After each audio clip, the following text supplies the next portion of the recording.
más reunidos en mi nombre, yo estaré allí, dijo el Señor. Aquí habemos más de dos. Así que denle un fuerte aplauso a nuestro Dios. Aleluya. Gracias, Señor. Bendito sea Jesús. Salude a su hermano, denle un abrazo y dígale: Dios te bendiga, mi hermano y mi hermana.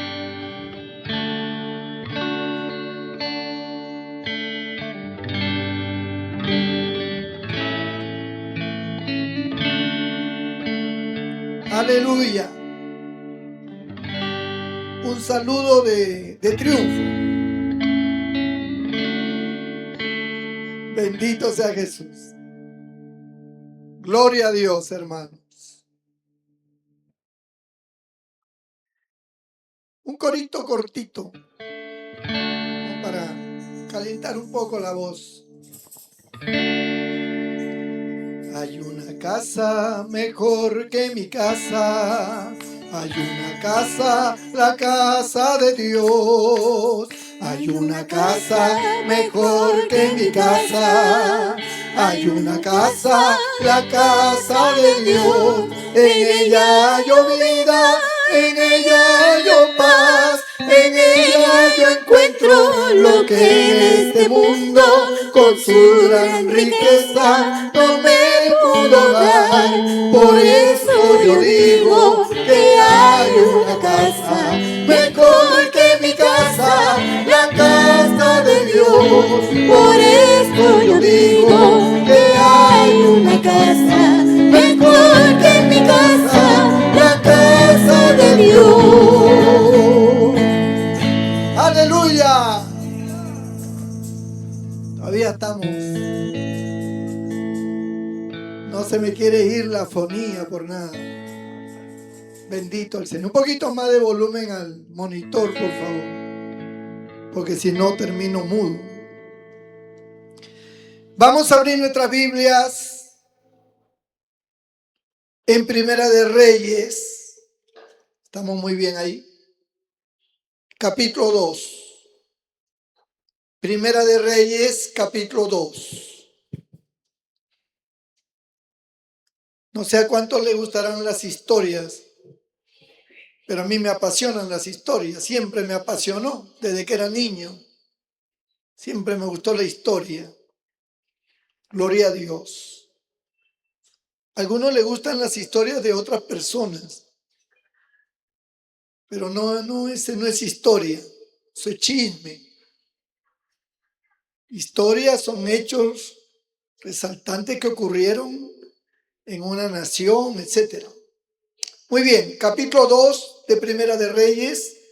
Damos lectura con la bendición del Padre, del Hijo y del Espíritu Santo. Versículo 10 al 12. Y durmió David con sus padres y fue sepultado en su ciudad. Los días que reinó David sobre Israel fueron 40 años.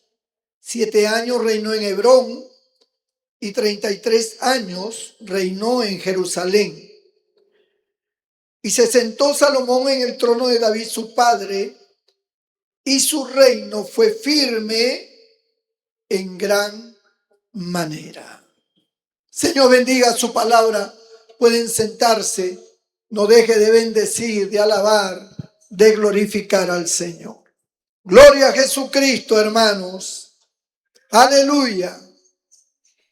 Gracias te damos, Señor. David había llegado al final de sus días. Estamos hablando del rey David.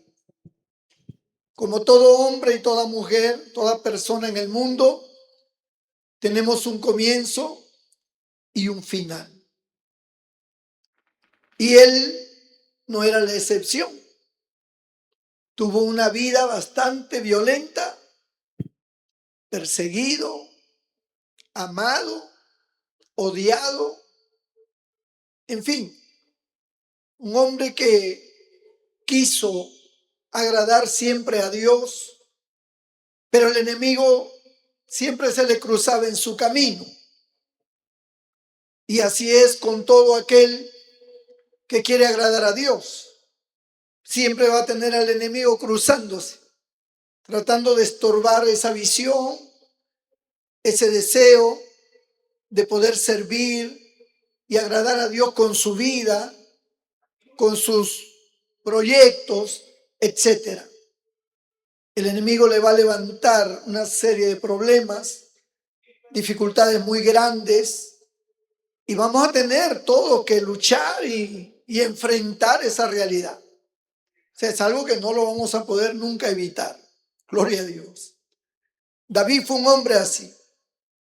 Enfrentó cada batalla con lo de su propia nación, con su propio rey y con los enemigos de Israel que eran de otras naciones. Pero al final, David siempre procuró el bienestar de su pueblo y sobre todo que Dios fuera el centro de toda esa nación para así poder vivir con la bendición de Dios. Hasta que llegó a ser anciano y ya su vigor, su fuerza se apagó. Ya él no era el hombre como cuando era joven, cuando tenía esa fortaleza física. Ya él ahora estaba agotado, estaba cansado, había llegado a su final. Sabía que le quedaban poquito tiempo ya para morir, él lo sabía. Yo creo que cada persona cuando llega a su fin ya lo sabe. Persona misma siente que ya llegó ya a su final, que ya no hay más nada que hacer. Solo esperar el momento de la muerte. Bendito el Señor. Y para nosotros el momento de la muerte no es trágico. No puede ser trágico. Simplemente sabemos que vamos a pasar a mejor vida. Que toda la trayectoria nuestra como cristianos, toda la carrera que empezamos sirviendo al Señor, va a tener una recompensa, va a tener un fin agradable, porque dice que es agradable a los ojos de Dios la muerte de los santos. Bendito el Señor. Así que David sabía que ya él había culminado su labor, había acabado su carrera y que más bien en él había una preocupación por su hijo Salomón, que era el que lo iba a suceder en el trono. Salomón era ahora el nuevo rey, ya David lo había nombrado como nuevo rey de Israel. Y lo había nombrado de parte de Dios, porque Salomón no era el hijo mayor. Salomón era uno de varios hijos, todavía atrás estaba Salomón. Y de acuerdo a la creencia y a lo que era común dentro del mundo, los sucesores de los reyes era siempre el hijo mayor. Él era el que sucedía el trono. Por eso es que Adonías, que era el hijo mayor de David, él quiso el trono de David. Y como vio a su padre enfermo, comenzó a vociferar, se alió con Abiatar el sacerdote, con Joab el general de David, se unieron y confabularon para que Adonías fuera el rey de Israel. Cuando se enteraron y escucharon que estaban proclamando a Adonías como el sucesor, corrieron donde David a avisarle. Y entonces él dijo: tomen mi mula, pongan allí a Salomón y que el sacerdote proclame que de parte de Dios y del rey David, él es el sucesor, él es el nuevo rey de Israel. Bendito el nombre del Señor. Y bueno, estoy haciendo un adelantito nada más porque luego voy a llegar otra vez allí para comprender bien qué pasó.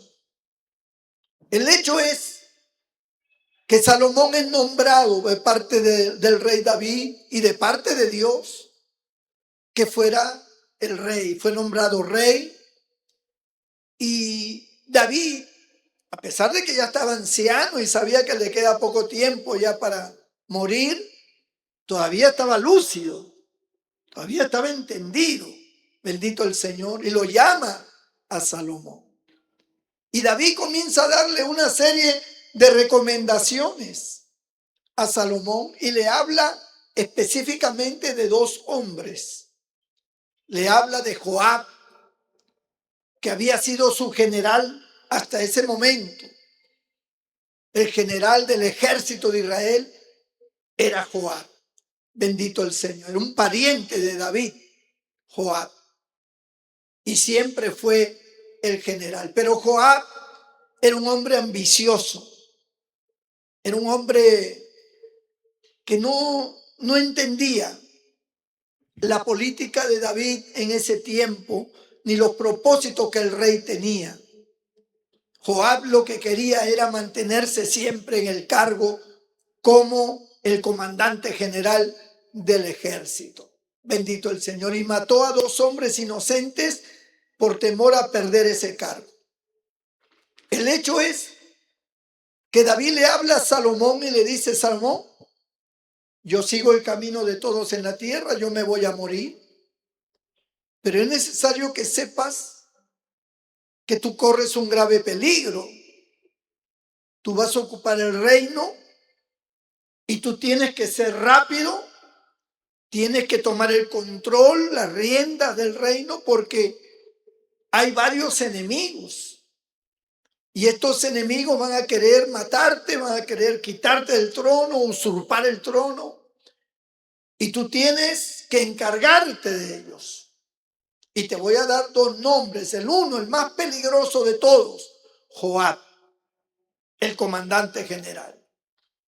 Este hombre derramó sangre inocente en tiempos de guerra. Bendito el Señor. Porque cuando el reino estuvo dividido entre David y la gente que seguía a David con la gente que seguía a Saúl, el primer rey, había un comandante general de Saúl que se llamaba Abner. Y este hombre servía a Saúl. Era un gran militar, muy feroz, muy diestro, muy capaz, heroico, un hombre heroico era este Abner. Y un día Abner se da cuenta de la locura en que estaba viviendo su rey, que era el rey Saúl. Se da cuenta que Saúl está desquiciado. Saúl está haciendo cosas que no caben en la cabeza. Y el odio y la maldad que tenía contra David era algo tan evidente que no favorecía a la normalidad, no favorecía al reino. Y Abner entonces decide unirse con David. Y le dice a Abner: yo me voy a unir contigo y voy a unir a todo Israel, lo voy a unir contigo, para que haya un solo rey y un solo pueblo. Y entra la negociación y una de las muestras que yo te voy a dar de que yo estoy contigo ahora, David, es que te voy a regresar a tu esposa. Y esta mujer que ahora ya está con otro hombre, pero la vamos a quitar del otro hombre y te la vamos a traer a ti, como una muestra de confianza entre los dos. Y entonces Abner se va, entra a la casa de la esposa de David, con quien él fue la primera mujer que él tuvo, su verdadera esposa, y la arranca de los brazos del marido que tenía y se la lleva. Y el marido va corriendo detrás, reclamando a su esposa, y Abner voltea y le dice: quédate quieto, O de lo contrario, me bajo y te mato. Así que quédate ahí tranquilo. Y el hombre se quedó tranquilo y él se llevó a la mujer, bendito el Señor, y se la entregó a David. Cuando Joab se entera, porque Joab era el general de David, cuando este hombre se entera que Abner ha hecho una especie de pacto con David, Joab dice, pues definitivamente Abner va a ocupar mi cargo. David lo va a poner como comandante general. Y entonces Joab comienza a ver la forma de poder impedir aquello. Y en una de las visitas que hace Abner a donde estaba David, Abner entra a la ciudad y se contacta con David. Le avisan a Joab y le dicen, oye Joab, Abner está aquí en la ciudad y está hablando con David. Entonces Abner se va hacia la puerta de la ciudad y espera que salga Abner. Cuando Abner está saliendo, Joab se le aproxima y le comienza a hablar, y en un descuido en que Joab se le aproxima, saca una daga y ¡ram!, se la atraviesa entre las costillas y lo hiere de muerte y lo mata a Abner. Cuando David se entera de eso, David se indigna. David lo señala a Joab delante del pueblo y lo saca de ser el comandante, porque había dado muerte a un hombre que había buscado la unidad entre Israel con los judíos que tenía David. Bendito el Señor. Igual pasó con Amasa. Amasa, cuando el hijo de David, llamado Adonías, se levanta contra David, este hombre se enfrenta, porque era el comandante de Adonías, estaba con Joab, y David le perdona la vida a este hombre llamado Amasa. Y más bien lo hace un oficial, le perdona la vida y lo hace oficial de uno de sus ejércitos. Porque David era un hombre muy diplomático y era un hombre muy inteligente. Para él era fácil matar y matar. No se trataba de matar. Se trataba de buscar lo mejor para el pueblo de Israel. Y en ese sentido, David buscaba la unidad. Buscaba que sus enemigos se convirtieran en amigos, en aliados, para poder llevar adelante sin ningún problema interno el desarrollo de Israel. Esa era la mentalidad de David, que muchos no entendían. ¿Por qué no los matas? No debo matarlo. Todos tienen que saber que yo soy un hombre de misericordia, que yo soy un hombre que busco la reflexión, que busco que la gente entienda, que estén de mi lado para servir al Señor. Así era el pensamiento de David y así lo ejercía. Bendito el Señor. Pero este hombre mató a Amasa porque lo vio peligroso, pensando que también iba a ocupar el cargo de comandante general, y lo mata también, y con la misma daga que mató a él, lo mata también a él entre las costillas igual. O sea, lo va a abrazar, porque ese era su estilo de él, cobarde. Hacía como que lo iba a abrazar y ¡ram!, le clavaba la daga. Y así murieron esos dos hombres. Por eso es que David, cuando le habla a Salomón de Joab, le dice: tú tienes que matar a Joab. Tú no puedes dejar que ese hombre viva, porque ese hombre es traicionero. Ese hombre va a hacer daño. Él te va a hacer la guerra. Tienes que encargarte de él, le dice David. Salomón, por supuesto, no decía nada, simplemente escuchaba, tal vez tomaba nota de lo que su padre le estaba diciendo. Porque su padre decía, yo quiero que tú reines en paz. Y con esta gente tú no puedes reinar en paz. Porque hay gente perversa, hay gente mala. Hay gente que jamás te va a dejar vivir en paz. A veces son de la propia familia, que te hacen la vida de cuadritos, no por un momento, que cualquiera puede ofuscarse, tener discrepancia, entrar en una situación de dime que te diré, pero es un momento, algo que sucedió por las circunstancias, se caldearon los ánimos, cualquier cosa de esa pueden pasar, pero no, a veces hay personas que no es una cuestión del momento, es una cuestión continua y por años siempre se ha dibujado como un enemigo ante ti, ante la familia, ante tus proyectos.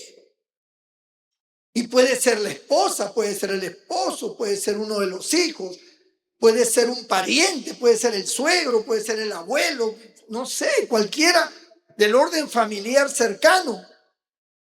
Puede convertirse en una piedra en el zapato. Nunca está de acuerdo contigo, nunca te favorece, nunca se alegra de tus victorias, se alegra de tus derrotas, te hace problemas, siempre te está encarando cosas, vive del pasado, te ve tus errores. Y vivir con una persona así es algo complicado, muy complicado.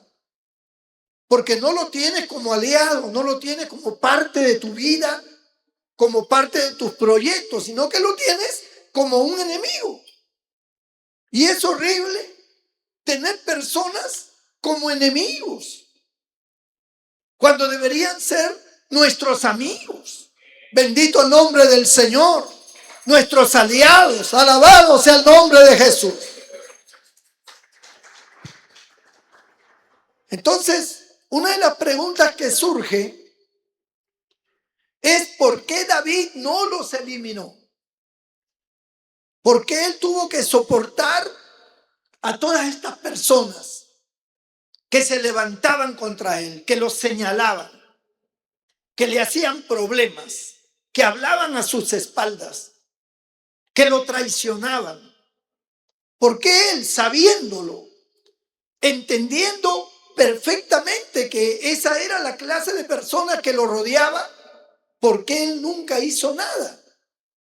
¿Por qué él nunca se levantó y dijo, pues, a Joab le voy a cortar la cabeza, al otro, al Simei, que luego viene más adelante, y a todo el que se levante contra mí le voy a cortar la cabeza? Al propio Saúl le perdonó la vida. Entonces, uno se pregunta por qué David, con esa capacidad de entendimiento y de discernimiento para saber quién era aliado y quién no, ¿por qué no se hizo cargo él? ¿Por qué no actuó él? Porque tuvo que esperar que ahora Salomón haga ese trabajo. Porque las circunstancias, amados hermanos, a veces no lo permiten. David, si comenzaba a cortar cabezas, lo que iba a generar era una situación muy engorrosa, muy complicada para Israel, porque estaba matando a su propia gente, a la gente que tenían puestos relevantes. Y matarlos él después de tantos años de caminar juntos, no iba a ser bien visto, no era prudente, no era políticamente loable. Mucha gente no lo iba a entender. Así que él tuvo que soportar una serie de situaciones, de traiciones y cuanta cosa, y no actuar de la manera violenta, porque se iba a convertir en un Saúl, y él no era Saúl.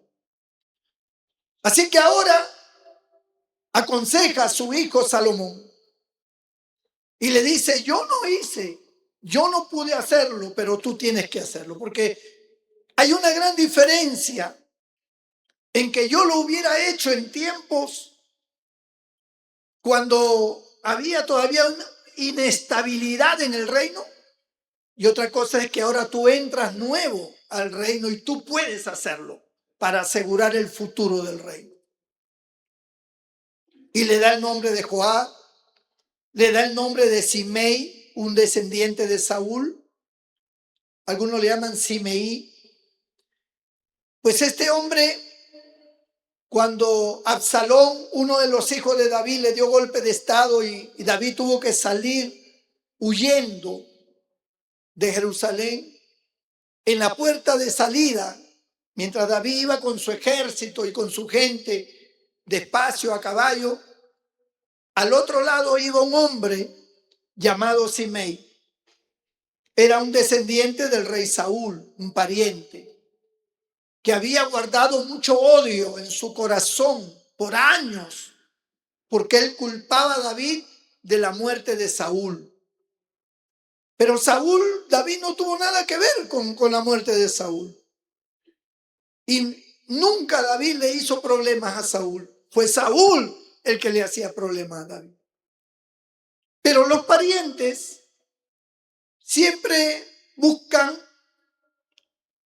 si no es justificar, entender que Saúl era la víctima, ¿no? Siempre pasa así. Es algo que podríamos llamar algo natural dentro de las familias.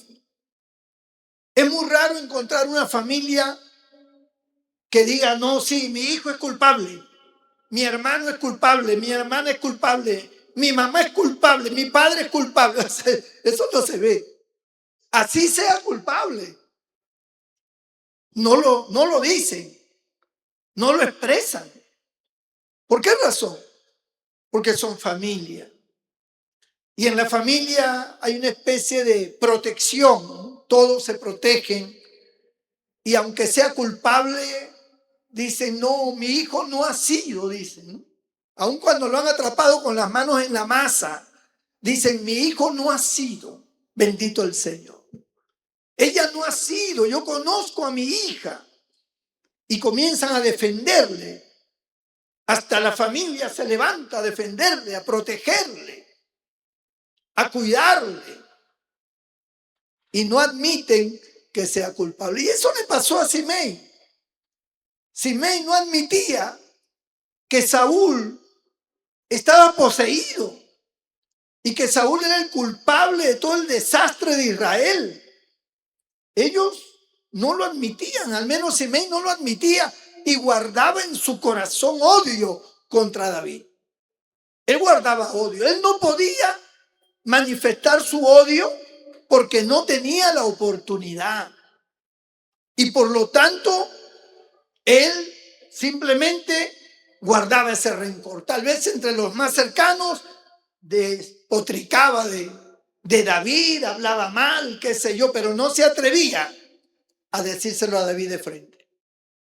Pero ahora, como David salió huyendo y hay un ejército superior que está llegando al reino, que era el ejército de Absalón, el hijo de David, es un ejército fuerte, Absalón se ha proclamado rey, está entrando a la ciudad y David está saliendo, está huyendo porque el ejército de David no estaba en ese momento ahí.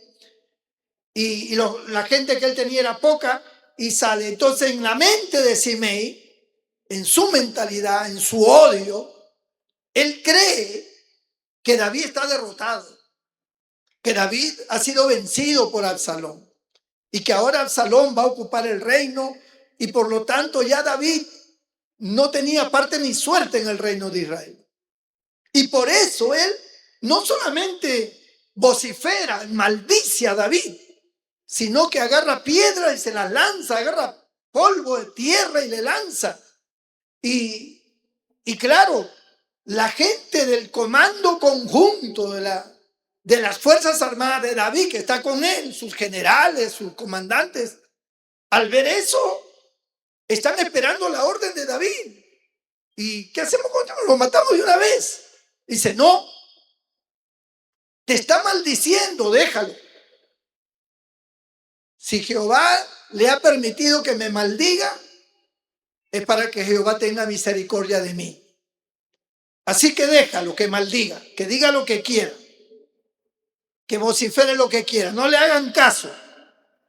Y seguían caminando y Simei seguía atrás y seguía hablando. Y usted sabe cómo esa gente cuando vociferan en la calle y que gritan y que con odio, así era Simei. Hasta que ya David se fue con su pequeño ejército y Simei regresa otra vez como victorioso, ¿no? Cantando victoria, porque por fin había sacado de su corazón todo lo que tenía contenido contra David y que nunca había tenido la oportunidad de decírselo, y ahora ya se lo dijo en su cara y le ha tirado piedra y lo ha maldecido y ha hecho lo que quiso hacer siempre, respaldado por el ejército que venía, porque él decía, él no se puede encargar de mí porque viene un ejército, tiene que salir rápido de acá. Así que Simei retorna victorioso, contento, ¿no? Con un aire de orgullo de que había logrado decirle a David en su cara tantas cosas. Pero sin embargo, David le gana la batalla a Absalón. Con el tiempo se enfrentan y le gana la batalla. Y ahora Absalón muere. Y ahora David regresa con todo su ejército nuevamente a la ciudad, a su reino. Y Simei se entera de que David regresa victorioso otra vez a ocupar su trono. Y ahora Simei no sabe qué hacer. Sabe que es hombre muerto. Él sabe que es hombre muerto ya. Y se va a la salida a recibir a David y se tira de rodillas. Y se humilla delante de David y le dice, ten misericordia de mí, ten piedad, no me mates. No sé qué me pasó, y comenzó a buscar la manera de justificar lo que había hecho. Pero David lo miró y le dijo, no te preocupes, Simei. Yo no te voy a matar. Puedes regresar a tus asuntos, que yo te perdono. Mi mano no es el que te va a matar. Y así lo dejó vivir David. Y estas acciones de David, estas cosas que hacía David, agradaban al pueblo. El pueblo reconocía la personalidad, el carácter de este hombre, que pudiendo con el poder que tenía volarle la cabeza, no lo hacía. Será algo que no lo podían entender, porque este hombre no reaccionaba fuertemente con ese que lo ha traicionado, que lo ha maldecido. Pero David, por algo Dios da testimonio de él diciendo que David tenía su corazón conforme al corazón de Dios. Era un hombre de misericordia. Era un hombre de oportunidades. Era un hombre que podía acabar con esa persona, pero le daba la oportunidad. Le daba la oportunidad. Por eso David, en algunos aspectos, es un tipo de Cristo. Es un tipo de Cristo que nos da la oportunidad. Porque Dios pudo habernos arrasado a todos nosotros por nuestros pecados. Pero el Señor muere por nosotros y nos da la oportunidad de poder nuevamente nosotros tener una vida nueva. Bendito el nombre del Señor. Y no solamente nos da la oportunidad en la salvación, sino en el desarrollo mismo del camino cristiano, donde podemos errar, donde podemos fallar, donde nos podemos equivocar. El Señor nos vuelve a dar una nueva oportunidad. No se cansa de perdonar y de levantar nuevamente. Ese es el carácter del Señor, el amor del Señor. Y David tenía esa forma. Por eso el pueblo lo amaba. El pueblo lo respetaba, porque era un hombre diferente a los demás reyes, que eran crueles, que eran sanguinarios. David no era así. Era un hombre de perdón, de oportunidad. Pero sin embargo, ahora le dice a Salomón, este hombre es un peligro para ti. Para mí no ha sido un peligro, pero para ti sí. Bendito el Señor. Y por lo tanto, encárgate de ese hombre. No lo dejes morir en paz. Encárgate de él. Porque él te va a hacer problemas. Si me lo hizo a mí, con mayor razón te lo va a hacer a ti. Él odia la casa de David. Bendito el nombre del Señor. Entonces, vemos ahora a Salomón con una lista de personajes a quien él tiene que eliminar. Eran 2, pero Salomón comienza a indagar y descubre que también está comprometido el sacerdote Abiatar, que fue el que salió a favor del golpe de estado contra David. Y Salomón lo pone en la lista negra. Está Joab, está Simei, está Abiatar y también está Adonai, su hermano. También está en la lista.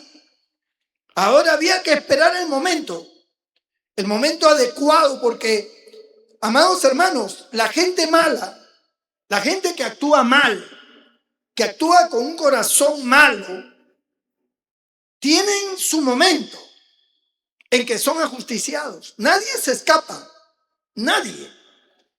Uno puede decir, pero ese personaje tan malo, mira lo que hizo, mira lo que le robó, mira lo que le quitó, mira cómo lo maltrató, mira cómo lo traicionó y todo. Sí, es verdad. Y parece como que no pasara nada, que todo va bien, se le ve feliz y como que se le ve hasta próspero. Pero no se engañe. La Biblia dice que Dios no puede ser burlado. Lo que el hombre sembrare va a cosechar. Lo que el hombre hace, se lo van a hacer. Va a tener su final.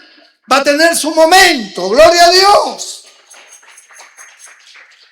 Por eso nosotros tenemos que hacer el bien, no el mal, para cosechar el bien. Para cosechar días de felicidad. Para cosechar una buena vejez. Para cosechar un final feliz.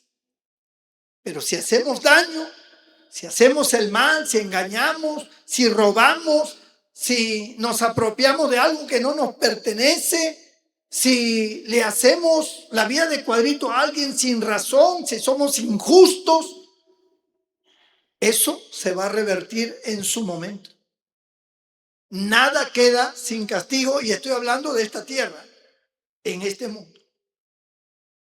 Y luego, si no se arrepiente, tiene la condenación eterna, que es peor todavía. Ahora, Salomón está esperando la oportunidad. Salomón, al primero que tiene que darle de baja es a Joab, porque este es un comandante, un general, y este puede estar armando ahorita un ejército, o puede estar intimidando al ejército para que tenga a favor de él. Así que Salomón envía a un hombre de confianza, militar también, para que mate a Joab, bendito el nombre del Señor, porque había que matarlo.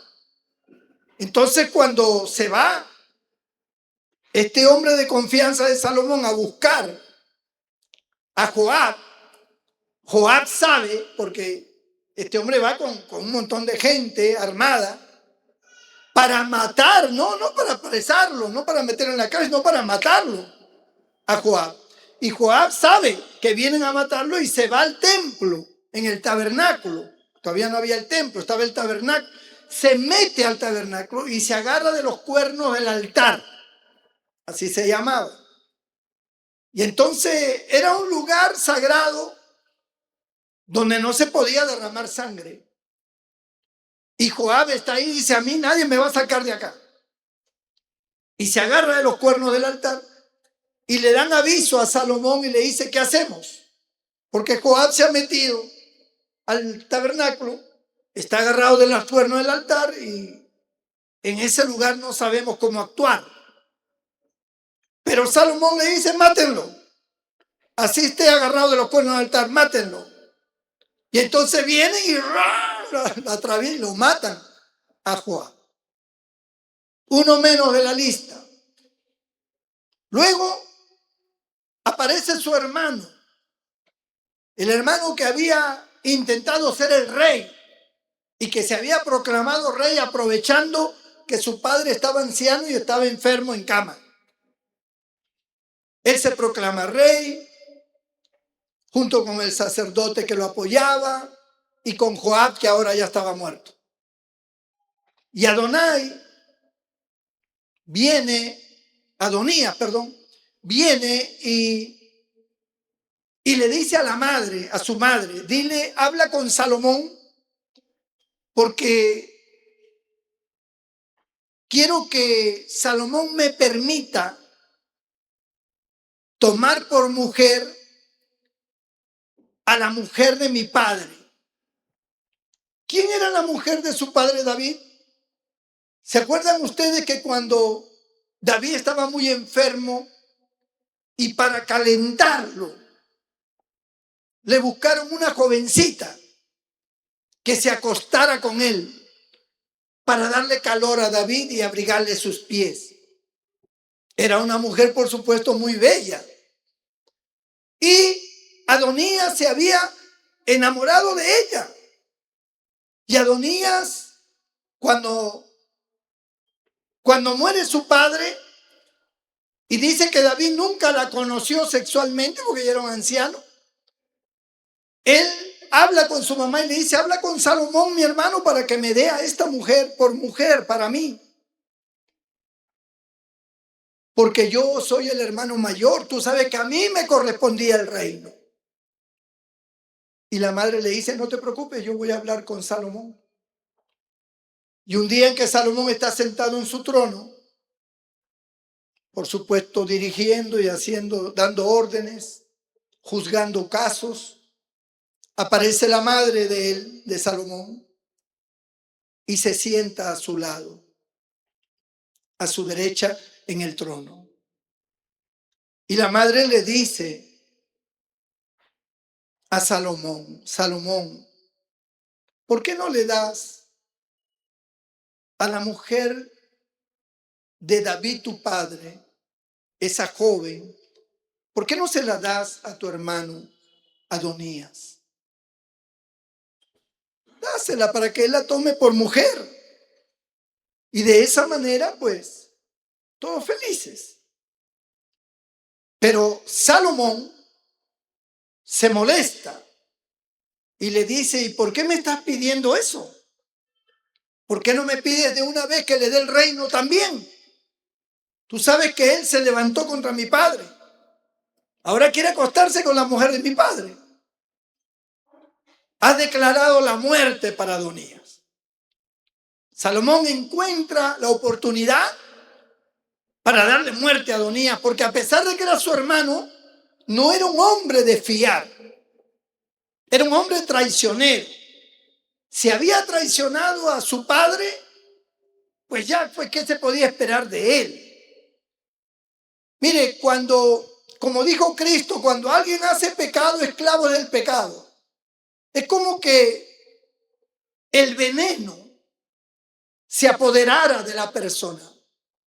Y esa persona vive con ese veneno, con esa esencia. Un día creo que les conté un caso que leí en un libro donde había un escorpión que quería cruzar una acequia. Quería pasar para el otro lado, pero no podía por el agua, que para el escorpión era abundante. En eso vino un hombre y el escorpión le dice, ayúdame a pasar hacia el otro lado. El hombre extiende su mano, lo sube al escorpión y lo pasa hacia el otro lado. Pero cuando ya no está pasando al otro lado, el escorpión ¡pam!, le pica la mano y lo envenena al hombre. Entonces el hombre le reclama que por qué ha hecho eso, malagradecido. Me pediste tu ayuda, que te ayudara a pasarte al otro lado y ahora me pican la mano, me envenenas. Y dice, lo que pasa es que yo soy así, esa es mi esencia, le dice el escorpión. Yo estoy llamado a meter el aguijón. Esa era su esencia. Entonces hay personas que en el mundo del pecado generan una esencia mala en su vida. Y por más oportunidades que alguien le dé, por la ayuda que alguien le pueda brindar, por todo lo que puedan hacer por ese hombre para demostrarle amor, para demostrarle confianza, esa persona parece que su esencia mala no se va de él o de ella. Y siempre reaccionan mal. Siempre reaccionan aguijoneando, traicionando la confianza que se le da, la oportunidad que se le da. Vuelven a traicionar, vuelven a meter el aguijón. Es como que es su esencia, ¿no? Como lo decía el escorpión, es mi esencia, es mi naturaleza. Pues así hay personas, su naturaleza es meter el aguijón, es dañar. Es como el que estafa. Lo meten preso, sale de la cárcel y sigue estafando, sigue engañando a la gente. Y es algo que parece que no lo puede evadir. Por eso nosotros tenemos que poner mucha atención a nuestras debilidades, a nuestras flaquezas. Porque hay cosas que muchas veces nosotros nos cuesta trabajo cambiar, nos cuesta trabajo dejar, nos cuesta trabajo ser diferente en ese aspecto, que es un aspecto que tal vez no sea muy bueno, que aparentemente no se ve tan gravoso, pero sin embargo nos puede llevar a una situación más gravosa y nos puede llevar al pecado, a hacer cosas horribles que nunca nos imaginamos que pudiéramos hacer. Y eso es algo que tenemos que estar pendientes para que no haya un área en nuestra vida que nos doblegue y que nos hunda y que nos arrastre al abismo, porque eso es peligroso. Por eso debemos estar siempre renovándonos en la sangre de nuestro Señor Jesucristo. Alabado sea el nombre de Jesús. Salomón manda nuevamente a su hombre de confianza y matan a Adonías. Otro más borrado de la lista. Bendito el nombre del Señor.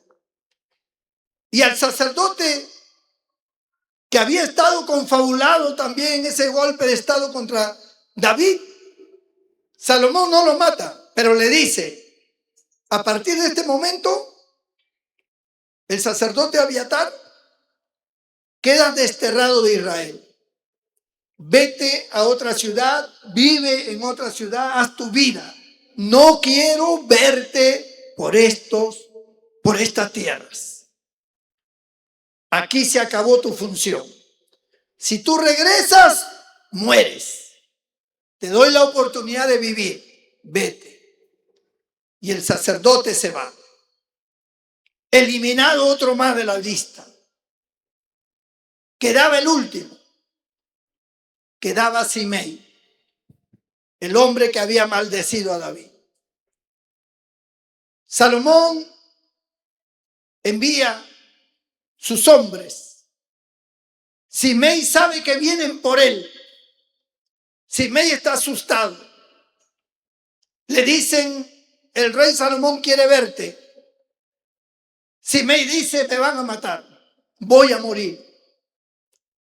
Yo me imagino una persona que está en falta y que lo están llamando precisamente por esa falta, por esa acción mala, ese pecado. Y sabe que están muriendo gente que Salomón está matando. Ha matado al comandante general, ha desterrado al sacerdote, ha matado a su propio hermano mayor. Y ahora lo está llamando a él. Él dice: soy hombre muerto. Seguramente se acuerda de la familia. En ese momento se da cuenta de la locura que ha cometido, que nunca debió haber abierto su boca, que nunca debió haber maldecido a David. ¿Por qué lo hice? Y cuántas cosas en ese momento vienen, remordimientos, congojas, hasta que llega ante Salomón. Salomón le hace recordar lo que él hizo. Lo que tú hiciste fue grave. Tú maldeciste a mi padre. El rey era tu rey. Le tiraste piedra, le tiraste tierra. Lo maldecías públicamente, con aires de victoria, como si tú fueras un gran personaje. Ni siquiera los enemigos de mi padre, el rey, jamás pudieron tocarlo. Y tú, insignificante, vienes a proclamar maldiciones contra mi padre. Pero no te voy a matar, Simei. Te voy a dar una oportunidad. Te voy a dar la oportunidad de que tú vivas dentro de la ciudad.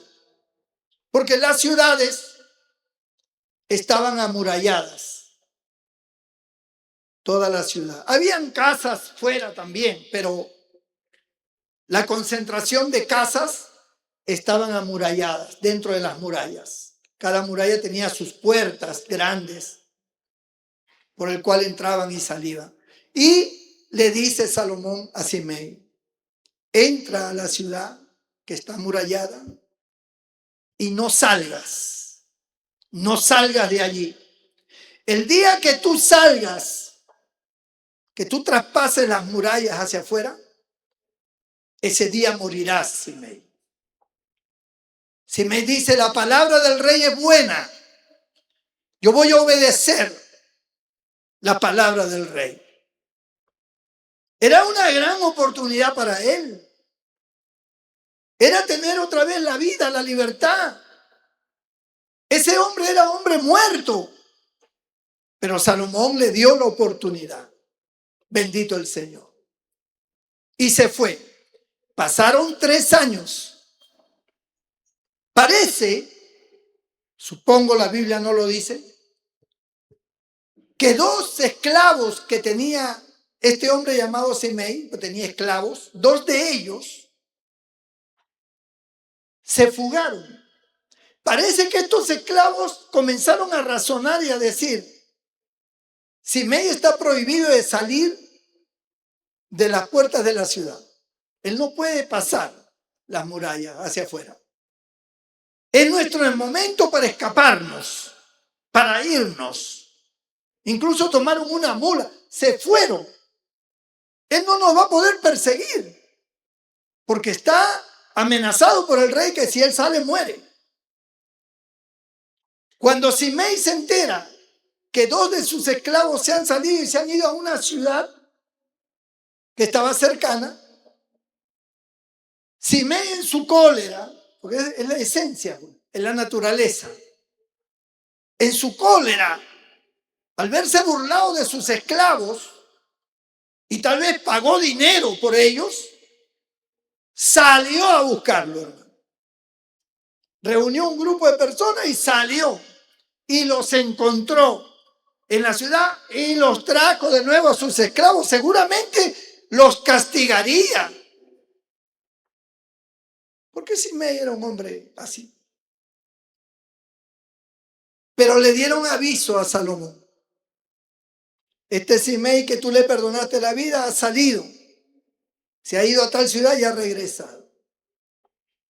Salomón lo volvió a llamar. Regresa, Simei, donde Salomón. Y Salomón le dijo: ¿te acuerdas que yo te dije que no salieras de la ciudad? ¿Y qué me dijiste tú? Le dice Salomón. ¿Qué fue lo que tú me dijiste, Simei? la palabra del rey es buena. Así me dijiste. Sin embargo, has desobedecido la orden que yo te di. Y ordenó a sus soldados y los mataron. Así me. Antes del gobierno de Salomón, en todo su esplendor, tuvo que pasar por este proceso con estas personas que no eran idóneas, que eran traicioneras, que era gente falsa, que era gente mala. Y esta gente debía ser aniquilada. A lo largo de toda la historia, hermanos, esto es un hecho que se ha repetido continuamente. La envidia, el odio, la maldad, ha sido protagonista de una serie de actos traicioneros, de una serie de actos injustos, malévolos, que han perjudicado a tu propia familia, a tus propios vecinos, a tus propios amigos, a tu propio futuro. ¿Cuánta gente día tras día cae víctima de gente mala, de gente perversa? ¿Cómo Abel fue víctima de un hombre enojado, envidioso, como su hermano Caín, que no tuvo ninguna contemplación de agarrar y partirle el cráneo a su propio hermano? Fue algo terrible. Y aunque lo pagó, porque el juicio le vino, sin embargo, vemos aquí a un Abel destruido por la envidia y la cólera de su propio hermano, de alguien que supuestamente lo tenía que amar como Abel lo amaba a Caín. Y a la larga de toda la historia de la vida, encontramos en las historias bíblicas hombres que mataron por envidia, mataron por querer tener una mejor posición, por querer ganarse un lugar dentro de la sociedad o por cosas materiales que nunca luego pudieron disfrutar. Bendito sea el Señor.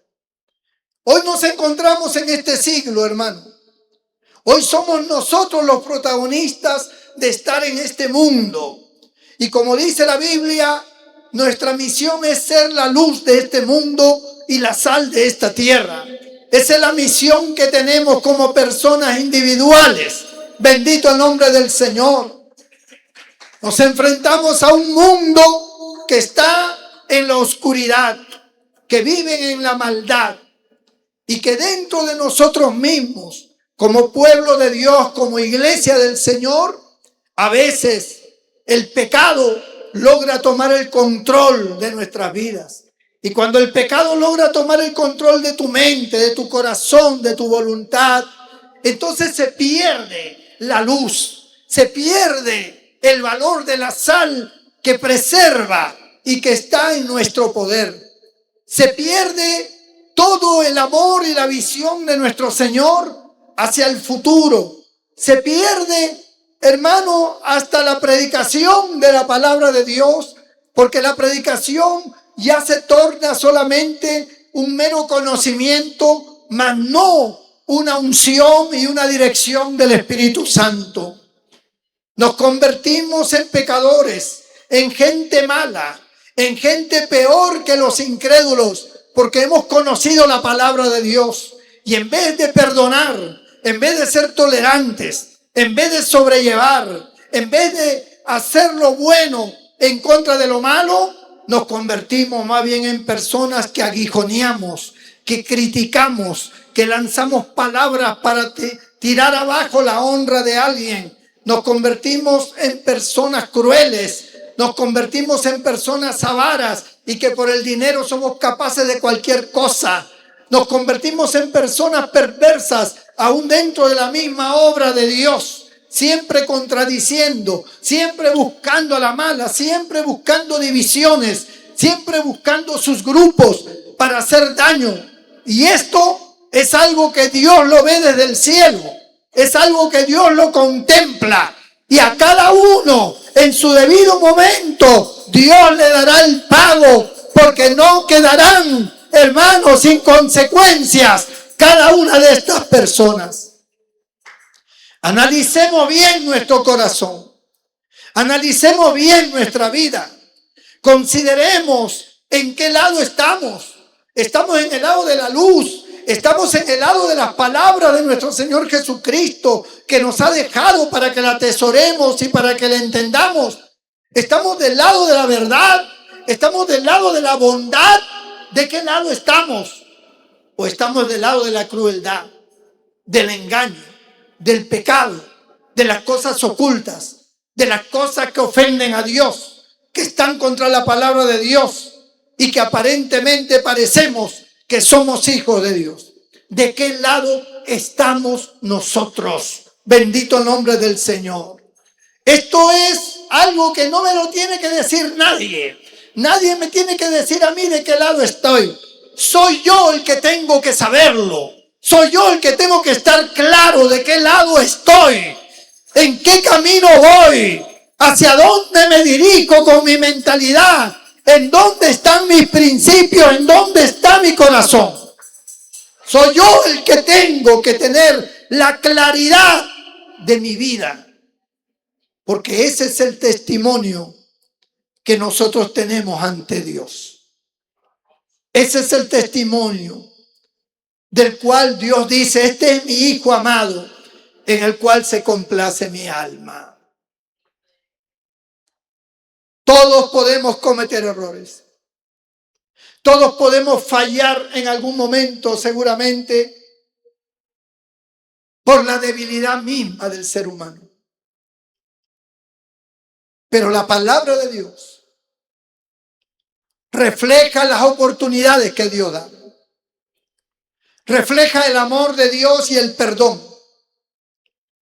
para aquel que se humilla, para aquel que reconoce su mala condición, para aquel que dice: es verdad, yo soy un pecador.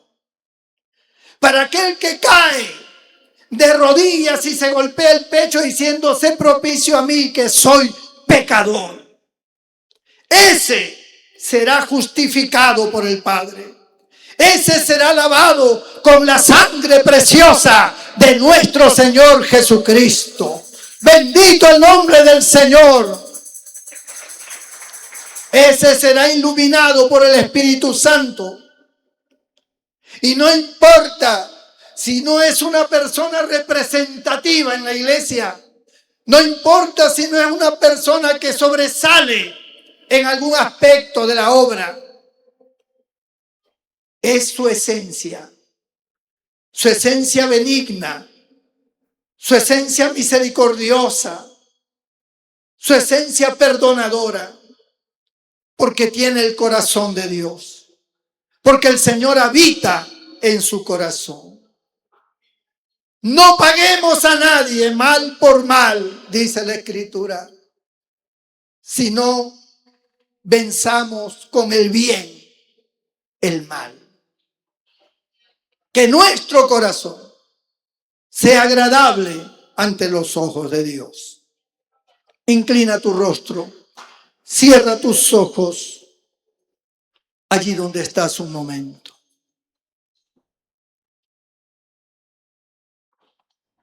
Gloria a Dios.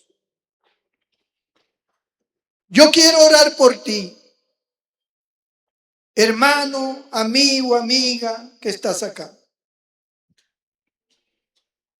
Porque una cosa es lo que aparentamos y otra cosa es lo que somos. Y tenemos que estar claros quiénes somos, para no engañarnos a nosotros mismos, esperando un reino celestial al cual nunca llegaremos en una condición mala y oculta. Yo quiero orar por ti. Si hay alguna vida que dice, pastor, ore por mí. Necesito ponerme a cuenta con el Señor. Entonces levanta tu mano derecha ahí donde está. Yo haré una oración por ti. Dios te bendiga. Dios te bendiga. Dios te bendiga. Quiero orar por ti. A veces no es fácil tomar estas decisiones. Dios bendiga esas manos. Porque uno siempre quiere demostrar que uno está bien. Pero nunca podrás estar bien si no te pones a cuentas con Dios. Si te pones a cuenta con Dios, todo cambiará y entonces estarás bien. Todo el que levantó su mano, póngase de pie ahí donde está, en su sitio. Voy a orar por ustedes.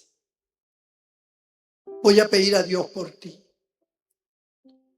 No seas un instrumento de maldad. No tengas una naturaleza mala. Que podamos todos confiar en ti, porque eres un buen hermano, una buena hermana, un buen amigo, alguien en quien podemos abrir nuestro corazón sin temor ninguno. Cierra tus ojos. Toda la iglesia se pone de pie y oramos por estas vidas con todo nuestro corazón. Señor nuestro Dios, nuestro Padre Celestial, aquí estamos delante de tu divina presencia. Tu palabra ha sido proclamada y tu palabra nos ha dado verdades, enseñanzas que estabilizan nuestra alma, nuestro corazón, nuestra vida moral y espiritual. Aquí hay vidas que han levantado sus manos porque entienden que necesitan una reconciliación, necesitan ponerse a tus pies, necesitan ser perdonados, regenerados, transformados por tu poder. Te pido que extiendas tu mano sobre cada uno de ellos. Te pido, Señor, que tú perdones todo pecado, toda maldad en sus corazones. Que la sangre de Jesucristo, tu Hijo, los limpie de todo pecado. Que sean santificados, que sean hechos nuevas criaturas. Que el poder de tu palabra y el poder de tu Espíritu Santo renueven sus mentes, renueven sus corazones. Y desatamos toda ligadura, toda cadena que los ha envuelto, Señor, producto del pecado. Echamos fuera toda obra demoníaca, toda obra satánica. Reprendemos en el nombre de Jesús. Y sean liberados y sean santificados para la gloria de tu nombre. Y los que están enfermos, los que tienen dolencia, los que tienen males, toca sus cuerpos enfermos, quita sus dolencias, quita sus enfermedades, opera milagros ahora mismo, opera sanidades en este momento, fluye a tu virtud sanadora de una manera extraordinaria, milagrosa, y sana a los enfermos, Señor. En el nombre de Jesús. Amén y amén. ¿Cuánto le dan un fuerte aplauso al Señor? Con todo su corazón. Gloria a Cristo, hermanos. El Señor es bueno. El Señor es maravilloso.